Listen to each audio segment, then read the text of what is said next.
میرے 8ویں بادشاہ محرم کے دنوں میں سر پہ امامہ نہیں رکھتے تھے، پاؤں میں جوتا نہیں پہنتے تھے۔ ایک دن مدینے کے بازار سے گزر رہے تھے، ایک شخص نے کہا مولا یہ آپ نے کیا حالت بنائی ہوئی ہے؟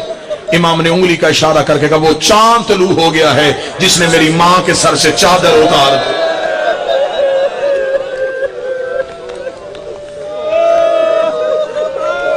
اجرکم اللہ، تو مجھے پوچھ رہا ہے کہ میرا امامہ کیوں نہیں؟ محرم ایسے منانا جیسے آل محمد چاہتے ہیں۔ مدینے کے لوگ کہتے ہیں کہ ہم نے آج تک محرم کا چاند آسمان پہ نہیں دیکھا۔ جعفر صادق کے گھر سے رونے کی اتنی آوازیں آتی، ہمیں خبر ہو جاتی کہ محرم کا چاند۔ یہ جس کلین پہ تم آ کے بیٹھتی ہو نا، تمہیں حسین کا واسطہ اسے معمولی نہ سمجھو۔ اکثر بندے ہوتے وہ کہتے باہر بھی تو آواز آ ہی رہی ہے، باہر بیٹھ کے سن لیتے ہیں، ڈیرے میں بیٹھ کے سن لیتے ہیں، لائیو مجلس آ رہی ہے گھر میں بیٹھ کے سن لیں گے، کیا ضرورت امام بارگاہ جانے کی؟ مجلس ہی سننی ہے۔ میں ان بھائیوں سے مخاطب ہوں، مجھے امام رضا کی عزت کی قسم ہے، میں نے کتابوں سے پڑھا امام رضا عزاداری حسین کے لیے دریاں خود بچھاتے تھے، نوکر ہاتھوں سے چھینتے، امام کہتے نا مجھے حسین کے عزاداروں کے لیے انتظام کرنے تھے۔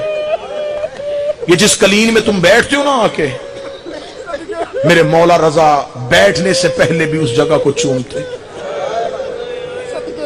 اٹھنے سے پہلے بھی چومتے۔ صحابہ کہتے مولا اسے کیوں چومتے ہیں؟ فرمایا یہ وہ جگہ ہے جہاں فرشتے پرمس کرتے ہیں، یہاں انبیاء اپنی دستاریں رکھ کے جاتے ہیں۔ تمہیں کیا خبر ہے کہ میری دادی حسین کے عزادار کا کیسے استقبال کرتی ہے؟ آپ کیا سمجھتے ہیں کہ آپ نے اشتہار پڑھا اور آپ مجلس سننے کے لیے آ گئے؟ مجھے غازی کے علم کی قسم ہے تم جتنے مجلس میں آئے ہو، مجلس سے ایک دن پہلے زارا ہر ایک مومن کے گھر جاتی ہے، رو کے کہتی کل میرے بیٹے کا جنازہ اٹھنا ہے، میں تجھے تیرے گھر میں دعوت دینے کے لیے آئی ہوں، میں تجھ سے وعدہ کرتی ہوں میں تیرے گھر کی ضامن ہوں، میرے بیٹے کے جنازے پہ ضرور جانا۔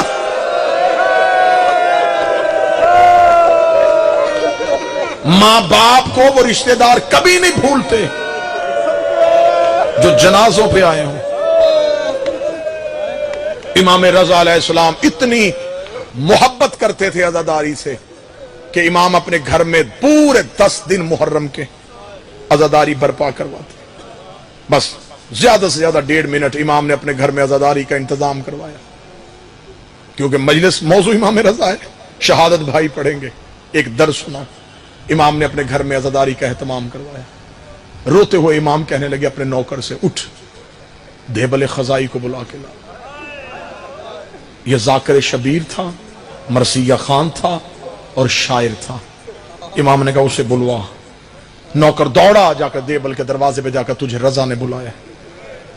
دیبل جلدی سے امام رضا کے گھر کی طرف چلا، کتاب کہتی ہے دروازے پہ دیبل پہنچا تھا، امام جہاں بیٹھے تھے وہاں سے اٹھے، دیبل کی طرف تیز قدموں سے چلے۔ اگلا جملہ کہوں گا جہاں سید بیٹھا ہے چیخ سے پتہ چل جائے گا، جا کے دیبل کے گلے میں باہیں ڈال کے کہتے ہیں میری دادی کے مددگار تجھ پہ میرا سلام، اے میری ماں فاطمہ کے مددگار تجھ پہ میرا سلام۔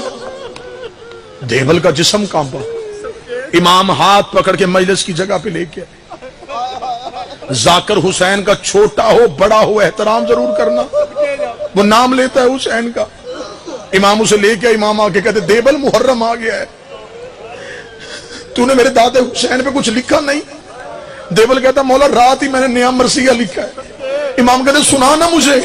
دیبل کھڑا ہو کے پڑھنے لگا، مجھے غازی کے علم کی قسم ہے امام رو کے رک، کھڑا ہو کے نہ پڑھ، ممبر پہ بیٹھ کے پڑھ۔ دیبل رو کہتا مولا آپ کہاں بیٹھیں گے؟ فرمایا میں تیرے سامنے مٹی پہ بیٹھتا ہوں۔ دیبل رو کہتا میری جرت ہے نوکر ممبر پہ بیٹھے اور بطول کا بیٹا زمین پہ بیٹھے۔ امام رو کے کہتے تو ذاکر حسین بن، میں تھوڑی دیر عزادار حسین۔ تجھے نہیں پتا کہ اس مٹی پہ بیٹھ کے رونے کا کیا ہے؟ مجھے حسین کا عزادار بننے دے۔ دیبل کہتا حکم امام تھا، تمیل مجھ پہ واجب تھا۔ دیبل کہتا میں ممبر پہ بیٹھ، دیبل نے مرثیہ پڑھا، عرب کا مشہور و معروف مرثیہ جو آج بھی عرب میں پڑھا جاتا ہے، اتنا درد والا مرثیہ تھا. حماد اہل بیت شہید محسن نقوی نے اس کو اردو میں ترجمہ کیا تھا. زہرا تیری کلیوں کا صحرا میں بکھر جان،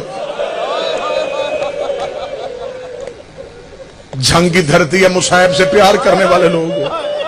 اللہ شہید محسن کے درجات میں اضافہ فرمائے. شہید نے ایک ایک جملے میں درد کی دریا بہا دیے. سجاد یہ کہتے تھے معصوم سکینہ سے عباس کے لاشے سے چپ چاپ گزر سا. آخری 1 منٹ کی نوکری رہ گئی. دیبل ممبر پہ بیٹھا. دیبل نے ممبر پہ بیٹھ کر میرا سلام سیدہ فاطمہ الزہرا، تیرے چمن کی کلیاں اور پھول پوری کائنات میں بکھر گئے. بی بی میرا سلام تیرے بیٹے حسن کو جس کے جنازے پہ تیر برسائے گئے. بی بی میرا سلام تیرے بیٹے حسین کو جس کا لاشا 3 دن بغیر کفن کے پڑا رہا. بی بی میرا سلام تیرے بیٹے سجاد کو جسے شام کی گلیوں میں ماں کے سامنے مارا گیا. بی بی میرا سلام تیرے بیٹے باکر کو جسے کم سنی میں زنجیریں پہنائی گئی. بی بی میرا سلام تیرے بیٹے جعفر صادق کو جسے غربت میں زہر دی گئی. بی بی میرا سلام تیرے بیٹے موسی کاظم کو جسے 14 سال رکوع کی حالت میں رہنا پڑا. یہ کہنے کے بعد دیبل ممبر سے اترنے لگا. امام کی آواز آئی جلدی نہ کر. دیبل روک دا مولا میرا مرثیہ ختم ہو گیا. امام نے کہا ایک شعر میں لکھتا ہوں تو پڑھ. امام نے اپنے ہاتھوں سے شعر لکھا. دیبل ممبر پہ گیا. شعر میں لکھا تھا زہرا میرا سلام تیرے اس غریب بیٹے کو جو تو اس میں غربت کی حالت میں دفن ہو جائے گا. دیبل شیر رو کے دا مولا مجھے تو نہیں پتا فاطمہ کا کوئی بیٹا تو اس میں بھی دفن ہے. امام نے گریبان کو پھاڑا. رو گا یہ تیرا غریب امام ہے جو تو اس میں اکیلا دفن ہو جائے گا. دیبل نے دوبارہ شیر پڑھا. یا مستورات والی کنات اٹھ گئی. ایک سفید سر والی کنیز روتی ہوئی مجمع میں آئی. رو کر دیبل اب شیر نہ پڑھنا. جب سے تو نے شیر پڑھا ہے کبھی کوئی بہن بے ہوش ہوتی ہے, کبھی کوئی بہن بے ہوش ہوتی ہے. رو کے کہنا مولا رضا تیری بہنوں نے صرف تیری شہادت کا ایک شیر سنا اور وہ غش کر گئی.